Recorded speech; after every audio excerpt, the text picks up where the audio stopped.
Asyhadu an la ilaha illallah wahdahu la syarikalah wa asyhadu anna Muhammadan abduhu wa rasuluh sallallahu alaihi wasallam wa ala alihi wa sahbihi ajma'in. Amma ba'd.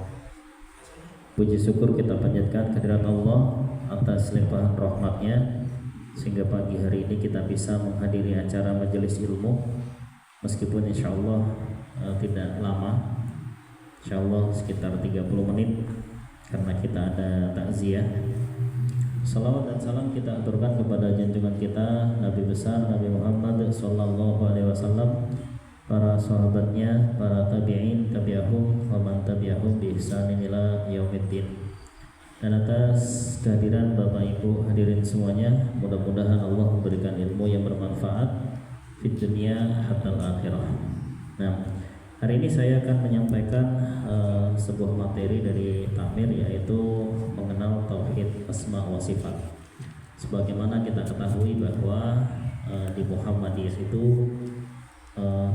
kita mengikuti Ibnu Taimiyah dalam bertauhid, memandang tauhid dari rububiyah, uluhiyah, asma wa sifat. Ar-rububiyah ini adalah tauhid ketuhanan yang menciptakan, yang menguasai dan yang mengatur. Sedangkan uluhiyah adalah tauhid dalam beribadah, baik ibadah batin, ibadah lisan maupun ibadah badan atau fi'liyah. Hari ini kita akan membahas tentang tauhid asma wa sifat, dan ini adalah materi yang paling panjang dan paling utama dari semua pembahasan. Allah berfirman, "Wa ma khalaqtul jinna wal insa illa liya'budun." Tidak kuciptakan jin dan manusia kecuali untuk beribadah. Namun beribadah itu kalau dalam tafsir Ibnu Abbas, illa liyuwahhidun, artinya untuk mentauhidkanku, baik dalam penciptaan, peribadatan maupun nama dan sifat-sifatnya. Allah berfirman, innama yakhsyallaha min ibadihil ulama. Sesungguhnya yang paling takut kepada Allah dari hamba-hambanya adalah para ulama. Innallaha azizun ghafur. Sesungguhnya Allah maha perkasa lagi maha pengampun. Nah, ayat ini Bapak Ibu sekalian menunjukkan bahwa al-ilmu huwal khasyah. Ilmu itu adalah rasa takut. Jadi semakin banyak ilmu seseorang dalam agama ini, seharusnya semakin takut kepada Allah Subhanahu wa ta'ala. Dan ada satu kaidah yang perlu kita ketahui, bahwa wala yatahaqqaqul imanu illa bima'rifati rabbil khaliq. Dan tidak mungkin iman itu ada kecuali dengan mengenal Tuhan. Kalau bahasa di luar sana namanya ma'rifatullah. Ma'rifatullah artinya mengenal Allah. Bagaimana kita mau beriman kalau kita tidak tahu siapa Allah itu? Ya. Dan ini adalah pembahasan yang jarang sekali diungkap. Jadi kamu iman pada Allah? Iman. Allah itu bagaimana? Ya, Bu. Ya, padahal Allah itu punya nama, dia punya sifat. Seperti misalnya panjenengan kenal, ada ustadz namanya Alam, paling tidak tahu namanya dulu. Setelah itu dengar-dengar, Alam itu orangnya begini. Setelah itu baru dengan jenengan kalau misalnya mengenal, itu begini, baru antusias. Nek tahu, nek tidak tahu ya tidak antusias. Coba misalnya kita mendengar di kota Blitar ini nanti kedatangan ustadz tingkat nasional, namanya misalnya Ustadz Adi Hidayat. Kira-kira jenengan datang apa? Datang, insya Allah. Kenapa? Karena sudah dengar Ustadz Adi Hidayat itu orangnya menerangkan rinci, orangnya begini, datang. Tapi kalau dibilang ada Ustadz Sobar misalnya, datang. Sopo si Sobar itu sopo. Ya dengan kata-kata sopo itu akhirnya paling tidak menarik. Nah, kita itu Bapak Ibu sekalian bisa betul-betul beriman kepada Allah dengan sebenar-benarnya iman apabila mengenal siapa Allah itu. Jangan-jangan kita bilang bahwa kita beriman kepada Allah namun kita tidak tahu Allah itu siapa. Celakanya banyak orang yang belajar ilmu makrifat tapi tidak berdasarkan Quran dan Sunnah. Padahal Allah itu hanya boleh dikenali dari Quran dan Sunnah. Kapan orang itu mengenali Allah? Bukan berdasarkan syariat, tidak berdasarkan Al-Quran yang diterangkan oleh Rasulullah, tidak berdasarkan hadis-hadis yang sahih, maka kemungkinan kita akan melenceng dari sini. Ya, kemungkinan akan melenceng. Allah berfirman, ya, walillahil asmaul husna. Dan bagi Allah ada nama-nama yang paling baik. Fad'auhu biha, maka berdoalah dengan nama-nama yang baik itu.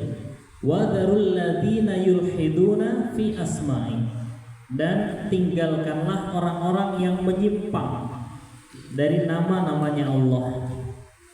Kalau sudah ditinggalkan, sayujzauna ma kanu ya'malun, mereka akan dibalas sesuai dengan amalannya. Jadi Bapak Ibu sekalian, memahami Allah, memahami Tuhan tidak berdasarkan Quran dan Sunnah yang sahih ini berbahaya. Justru menimbulkan dosa besar. Apalagi sampai menganggap nanti bisa bertemu, bercakap-cakap dengan Allah, bisa dapat WA, bisa ditelepon,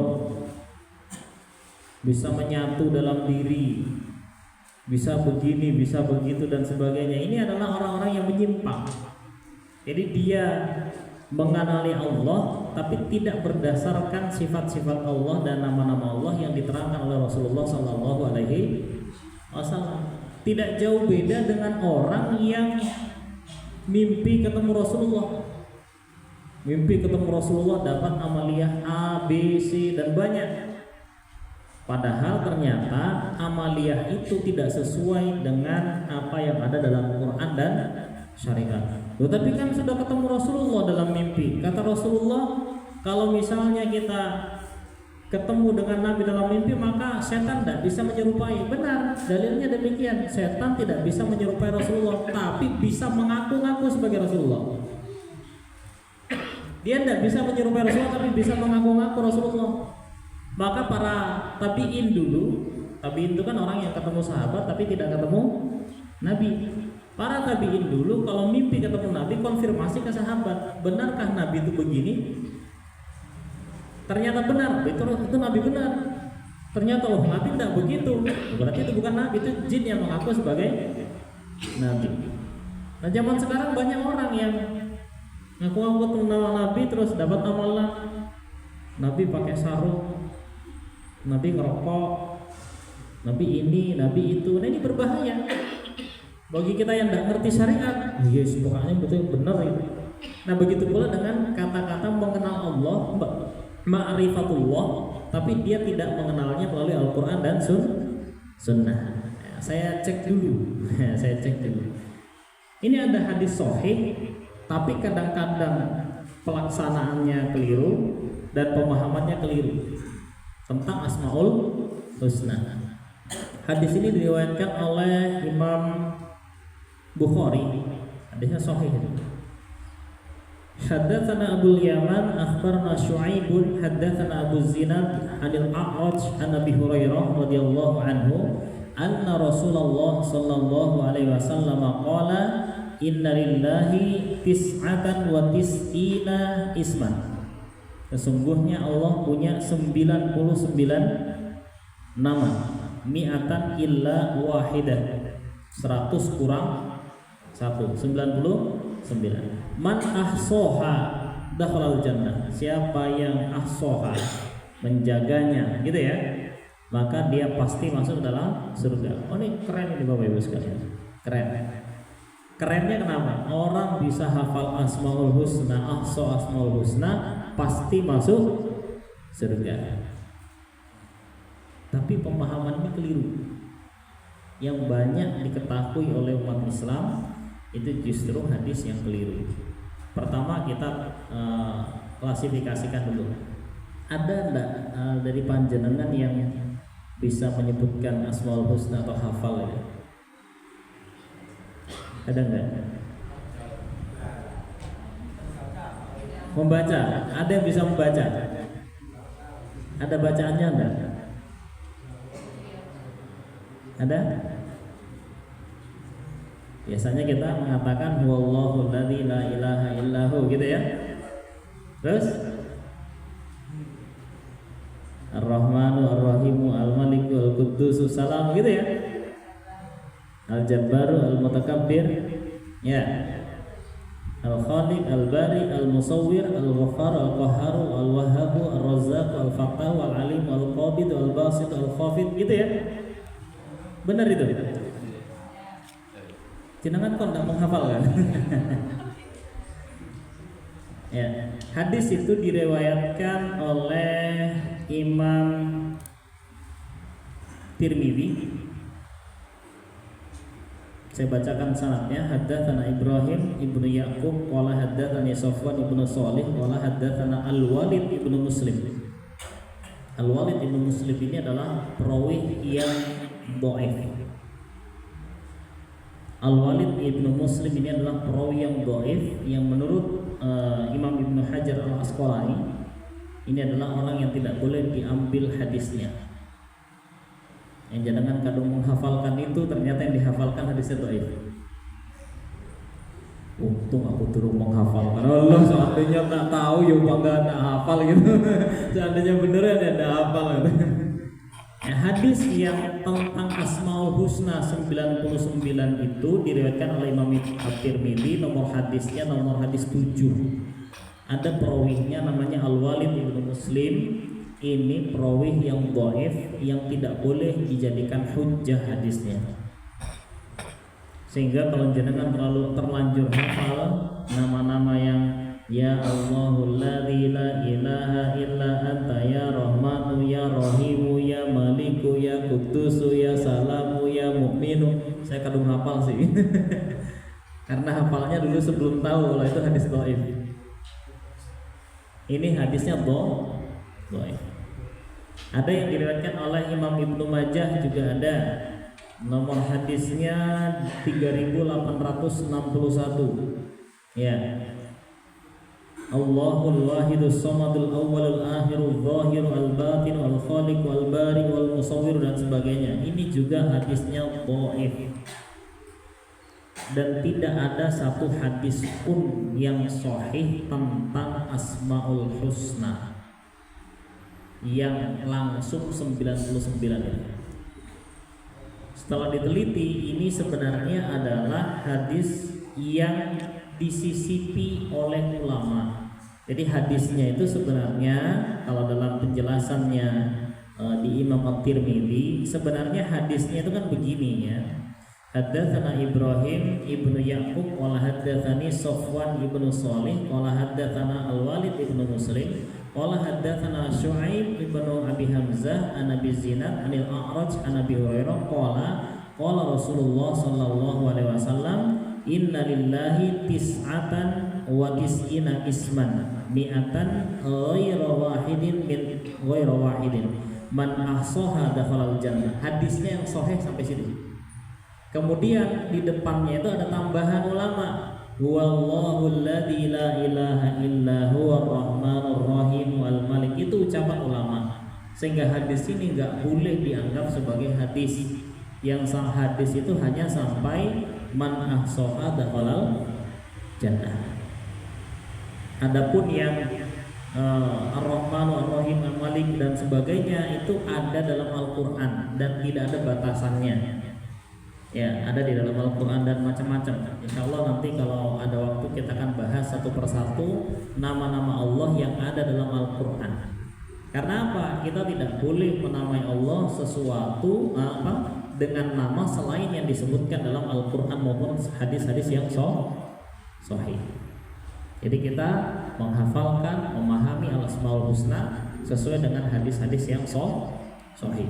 Kata dia, Selanjutnya, Bapak Ibu sekalian, kata-kata man ahsoha, siapa yang ahsoha menjaganya, dakhalal jannah, maka dia akan masuk surga. Banyak umat Islam kemudian memahami dalil ini bahwa yang menghafalkan Asmaul Husna akan masuk dalam surga.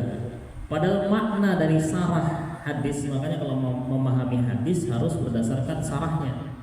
Ya, tidak boleh memahami hanya tekstual kemudian dipikirkan sendiri, tapi ada sarahnya, ada penjelasannya dari para ulama. Man ahsoha dakhalal jannah huwa hifdzuha. Jadi yang pertama adalah menghafalkan. Ya. Yang kedua, ma'rifatu ma'aniha. Memahami maknanya. Nek hafal tok itu belum dikatakan dakhalal jannah, hafal saja.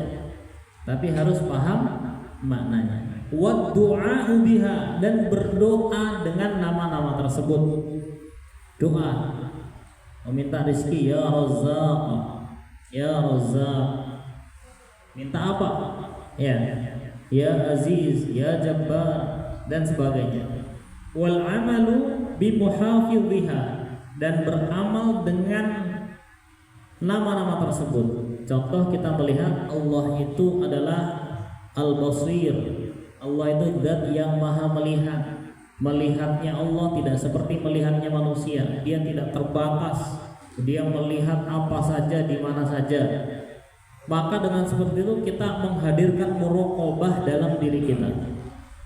Muraqabah dalam diri kita artinya ketika kita mau ngapain saja, kita harus sadar bahwa Allah itu maha melihat dengan segala sesuatu yang kita kerjakan. Al-Alim, Allah itu maha mengetahui. Allah itu pengetahuannya luar biasa. Bahkan alimum bidzatis sudur, Allah tahu apa yang ada dalam hati kita. Kalau manusia nggak tahu kalau kita pura-pura baik, tapi Allah tahu kita itu pura-pura iman atau iman beneran. Ketika mendengar ayat nangis beneran atau pura-pura nangis, kasih bawang atau kasih apa, pura-pura nangis, Allah maha tahu. Bahkan Allah tahu kilatan mata kita. Kadang-kadang kan kalau di jalanan tuh ada sesuatu yang indah begitu, terus pakai kacamata hitam, gayanya melihat ke depan, tapi sebenarnya ini melirik ke kanan gitu. Allah tahu itu. Ya, ta'ifat al-ayun. Allah tahu bahkan sedikit pun kilatan mata kita itu Allah tahu. Itu kalau kita tahu Al-Alim, Allah yang maha mengetahui, maka kita itu betul-betul apa yang ada dalam hati saya itu Allah tahu. Jadi jangan coba-coba dalam hatinya menyimpan kemunafikan. Nah, orang yang bisa hafal namanya, kemudian paham makna-maknanya, mau berdoa dengan itu, kemudian mau mengamalkan semua Asmaul Husna, karena kalau kita hafal, paham, dan tahu maknanya, maka kita tidak berani macam-macam, karena tahu bahwa Allah itu maha tahu, maha melihat, maha mendengar, maha segala-galanya. Maka kita akan menjadi orang muslim yang tingkatannya sampai pada tingkatan ihsan. Ketika sudah sampai pada tingkatan ihsan, maka kemudian kita dijamin masuk ke dalam surga. Islam saja bisa masuk neraka meskipun tidak kekal. Iman saja bisa masuk ke dalam neraka meskipun tidak kekal. Tapi kalau sudah ihsan, pasti dia masuk ke dalam surga. Ini maknanya.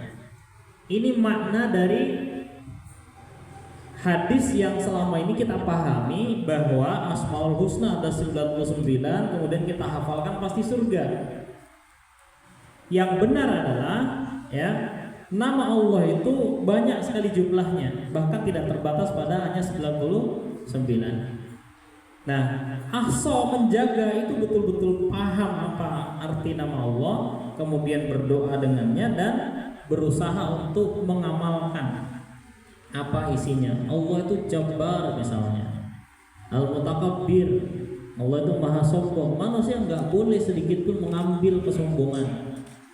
Ya, Rasulullah SAW bersabda, la yadkhulul jannah man kana fi qalbihi dzarratun minal kibriya, tidak akan masuk surga orang yang dalam hatinya ada sebesar biji zarrah kesombongan. Karena kesombongan itu adalah milik Allah. Nah, ini nanti akan kita bahas pelan-pelan ya, kita bahas pelan-pelan nama Allah itu apa saja, terus maknanya apa, pengertiannya bagaimana, terus kita mengamalkannya bagaimana. Karena ada nama yang harus kita ikuti, ada yang nama yang tidak boleh kita miliki, termasuk dalam penamaan ya. Menamakan nama Allah itu tidak boleh tanpa kata-kata lafaz abdun. Namanya Abdullah, nggak boleh dipanggil Allah, ya nggak boleh. Dia harus dipanggil Abdullah atau Abdu saja. Dul boleh. Tapi kalau Allah nggak boleh. Nah, ini berlaku untuk beberapa nama. Misalnya nama Allah Rahman, namanya Abdul Rahman. Nah, kebanyakan kita kadang-kadang manggilnya Rahman. Kata-kata ya Rahman ini adalah merujuk pada namanya Allah Subhanahu wa Ta'ala. Nah, ini ya bentuk-bentuk penyimpangannya. Nah, ini masih kulitnya ya. Intinya kita belum masuk ke nama-namanya, tapi kita beri rambu-rambu dulu. Wa dzarul ladzina yulhiduna fi asma'ih, dan biarkanlah orang-orang yang menyimpangkan nama-nama Allah. Menyimpangkan nama-nama Allah ini adalah orang-orang yang diancam sayujzauna ya. Mereka diancam oleh Allah akan dibalas ya. Sayujzauna makanu ya'malun, mereka akan dibalas sesuai dengan apa yang mereka kerjakan. Nah, kita jangan sampai menjadi orang yang menyimpang dalam asma wa sifatillah. Ada 5 jenis penyimpangan. Ini kita belum membahas nama-nama Allah, kita masuk ke rambu-rambunya dulu ya. Yang pertama tadi namanya itu yang mana? Jangan kita percaya pada hadis yang dhaif ya. Yang kedua, bagaimana cara ahsonya supaya masuk surga? Ahsonya ada 4, bukan hanya hafal, tapi selain hafal, tahu maknanya, digunakan doa, kemudian bisa mengamalkan intisari dari Asmaul Husna. Sekarang bagaimana orang-orang yang menyimpang dalam Asmaul Husna? Ya. Yang pertama adalah an tusammal asnamu biha katasmiyatihim allata minal ilahiyah wal uzza minal aziz. Ya, orang-orang yang menyimpang itu diantaranya memberi nama berhala dengan nama-nama Allah, sehingga berhala itu dijadikan sebagai perantara Allah. Oh, ini kan berhala ini saya kasih nama ini, namanya Allah. Saya menyembah ini sama dengan menyembah Allah. Contohnya orang kafir Quraisy memberi nama Al-Lata. Pernah dengar nggak? Berhala Lata. Lata itu berasal dari al-ilahiyah yang disembah, uluhiyah, ilah. Jadi Lata itu sebenarnya dianggap ini adalah ilah. Wal Uzza, pernah dengar Uzza nggak? Uzza itu juga berasal dari nama Al-Aziz. Jadi Lata dan Uzza ini adalah nama berhala, tapi diambil dari nama Allah, yaitu Al-Ilahiyah dan Al-Aziz. Nah, ini penyimpangan. Tidak boleh berhala itu diberi nama-nama Allah.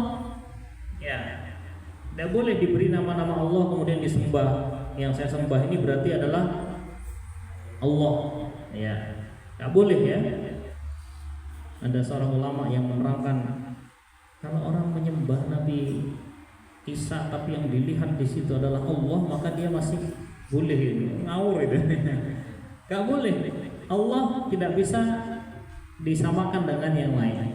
Nah, yang kedua, penyimpangan dalam nama Allah dan sifat Allah adalah wasafahu bima yata'ala anhu wa yataqaddasu minan naqais, kamitsli qaulil yahud innallaha faqir. Mensifati Allah yang Allah bersuci dari sifat-sifat kekurangan. Contoh dalam Al-Quran, orang-orang Yahudi mengatakan sesungguhnya Allah itu fakir. Innallaha fakirun wa nahnu aghnia. Allah itu fakir, butuh uang gitu ya. Dan kami adalah orang kaya. Ini kata orang Yahudi. Ketika diminta infak, justru Allah dianggap fakir. Nah ini tidak boleh, ya tidak boleh. Allah bersih, ya suci dari nama-nama tersebut. Kalau ada yang mengibaratkan Allah ya dengan sifat-sifat yang tidak baik, maka ini termasuk penyimpangan. Di antaranya orang-orang liberal, Bapak Ibu sekalian. Orang liberal itu kadang-kadang masuk ke pemikiran mahasiswa dan sebagainya. Dia ngomong, kalau Allah itu maha baik, kenapa Allah menciptakan surga dan neraka? Dan kenapa Allah menciptakan kafir dan iman? Sehingga orang iman dimasukkan surga, orang kafir dimasukkan ke dalam neraka. Katanya maha baik. Kalau maha baik harusnya nggak usah bikin neraka, nggak usah bikin orang kafir, kan begitu ya? Ya, ini kalimat-kalimat yang mensifati Allah tidak sesuai dengan sifat-sifatnya Allah. Bahwa Allah itu memberikan kita kuasa atau kehendak untuk berbuat baik atau berbuat buruk. Seseorang masuk ke dalam neraka Allah itu karena pilihan dia sendiri, bukan Allah yang memasukkan dia ke neraka, tapi dia sendiri yang memilih takdir menuju neraka. Nah, kemudian tasmiyatuhu bima la yaliqu bijalalihi katasmiyatin nasara lahu aba. Menamai Allah dengan sesuatu yang tidak sesuai dengan keagungannya. Sebagaimana ucapan orang-orang Nasrani, dia menamai Allah dengan kata-kata Bapa. Nah, dengar gini. Nah, Nasrani mengatakan Tuhan Allah itu adalah Bapa. Kita nggak boleh manggil Allah Bapa. Allah itu bukan Bapa. Allah itu adalah Tuhan yang paling agung. Tidak bisa kita sebut dengan kata-kata seperti itu. Nah, yang keempat adalah ta'tilul asma' an ma'aniha wa jahada haqa'iqiha. Orang yang mengosongkan nama Allah dari makna-maknanya dan membantah hakikatnya. Jadi orang seperti ini adalah orang yang tidak menerima nama dan sifat Allah, ya, dan mengosongkannya. Misalnya Allah itu turun di setiap sepertiga malam yang akhir, maka dia akan mentaktil itu, meniadakan, mengatakan, lah kalau turunnya di mana, jam berapa, negara bagian mana. Nah, itu namanya orang mentaktil. Ya, ketika Rasulullah mengatakan bahwa Allah turun, kita percaya turun. Allah turun ke langit dunia. Dunia mana itu urusan Allah. Bagaimana bentuknya itu urusan Allah. Kapan itu urusan Allah. Maka kita percaya, namun tidak menjelaskan rincinya bagian itu, terserah Allah.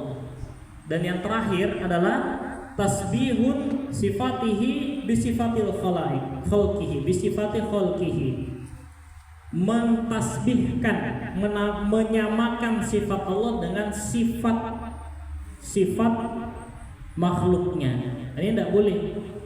Misalnya ada kata-kata biyadikal khair, di tanganmu Allah adalah al-khair, seluruh kebaikan.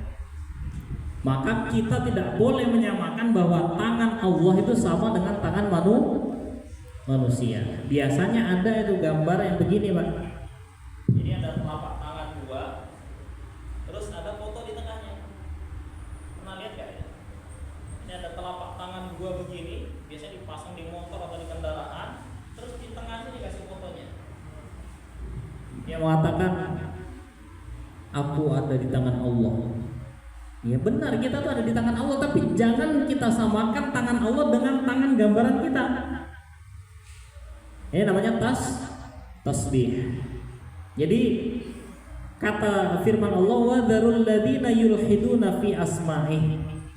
biarkan orang-orang yang menyimpang dengan nama-namanya Allah, akan kami balas mereka sesuai dengan amalannya. Menyimpang tadi menamai sesuatu berhala dengan nama Allah, atau mensifati Allah dengan sesuatu yang buruk, atau menamakan Allah dengan nama-nama yang tidak benar, atau tidak percaya dengan nama-nama Allah, sifat-sifat Allah, atau menyamakan sifat Allah dengan sifat makhluk. Ketika ada ayat yang mengatakan biyadillah, di tangannya Allah, maka kita harus percaya Allah itu punya tangan. Bentuknya Allahu a'lam, urusan Allah.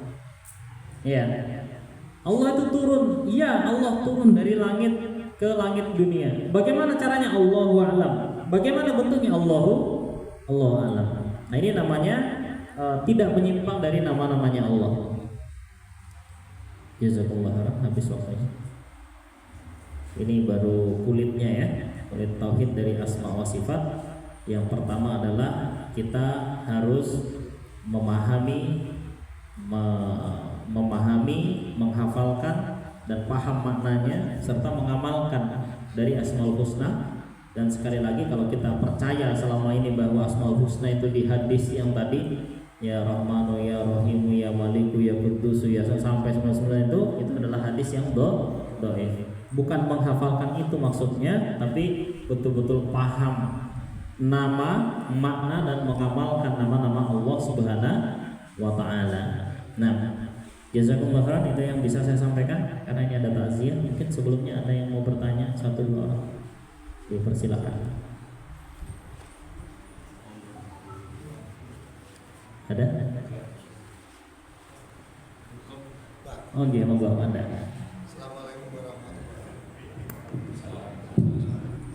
Kami sering mengetahui dalam pengajian di mungkin di desa dan sebagainya, Pak, itu dia membawa sebuah botol aqua atau tempat yang lain yang diisi dengan air, nah, terus itu dibuka, kemudian hubungannya dengan penjelasan yang sampaikan tadi Asmaul Husna, karena itu dhaif, mungkin hal itu juga dibaca oleh beliau dan itu mempunyai suatu kekuatan. Kaitannya itu mungkin, kalau itu mungkin tadi dihubungkan dengan itu keliru, maka langkah apa yang perlu kita lakukan untuk antisipasi? Yang pertama, tentunya menghindari sesuatu yang tidak ada dasar dalilnya. Kalau misalnya Fred bacakan Asmaul Husna, tanya dulu, pernah tidak ada dalilnya Nabi atau para sahabat mencontohkan ada orang membaca Asmaul Husna kemudian meniupkan ke air?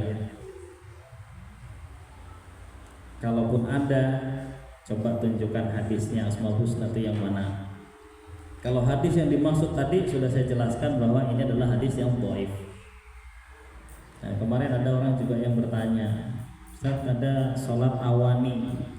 Sholat awani itu sholat yang barang siapa yang sholat 6 rakaat setelah maghrib, ada yang pernah dengar itu? Maka dia akan ibadah seakan-akan ibadah 12 tahun. Sudah saya cek dalilnya dhaifun jiddan. Hadis itulah hadis yang dhaifun jiddan, tidak boleh disampaikan kecuali menyampaikan kedhaifannya, apalagi diamalkan, haram hukumnya. Nah, ketika disampaikan kepada yang menyampaikan, saya pokoknya punya kitab ini namanya dari sini kitabnya, katanya kitab ini. Loh Pak, kitab itu dengan kitab Tirmidzi kira-kira tinggi mana gitu.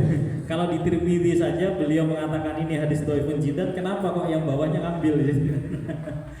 Nonton ya, terkait yang tadi mungkin perlu ditanyakan, ada enggak contoh dalilnya? Kalau An-Nas Al-Falaq dibacakan ada hadisnya sahih, ayat kursi ada hadisnya sahih, tapi kalau yang Asmaul Husna yang mana?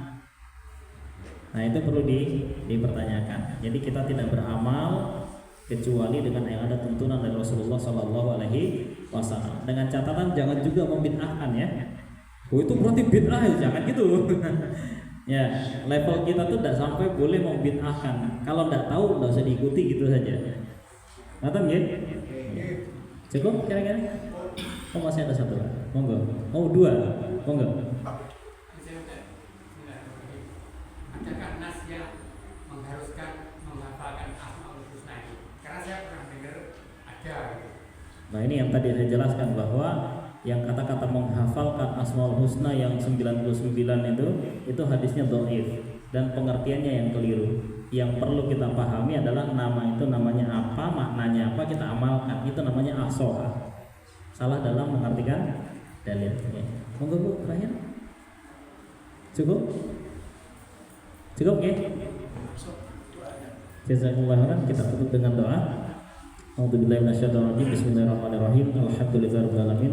Allahumma shalli ala Muhammad wa ala ali Muhammad kama shallaita ala Ibrahim wa barik ala Muhammad wa ala ali Muhammad kama barakta ala Ibrahim fil alamin innaka Hamidum Majid. Rabbana zalamna anfusana wa in lam taghfir lana wa tarhamna lanakunanna minal khasirin. Rabbana la taj'alna fitnatan lil qaumiz zalimin wa najjina bi rahmatika minal qaumil kafirin. Rabbana hab lana min azwajina wa dhurriyyatina qurrata a'yun waj'alna lil muttaqina imama. Rabbana atina fid dunya hasanah wa fil akhirati hasanah wa qina adzabannar. Wa sallallahu ala Muhammad wa ala ali Muhammad. Alhamdulillahirabbil alamin. Banyak kekeliruan, mohon maaf yang sebesar-besarnya. Assalamualaikum warahmatullahi wabarakatuh. Demikian yang disampaikan oleh Bapak Ustadz Fajar Alam, ya, Nur Fajar Alam.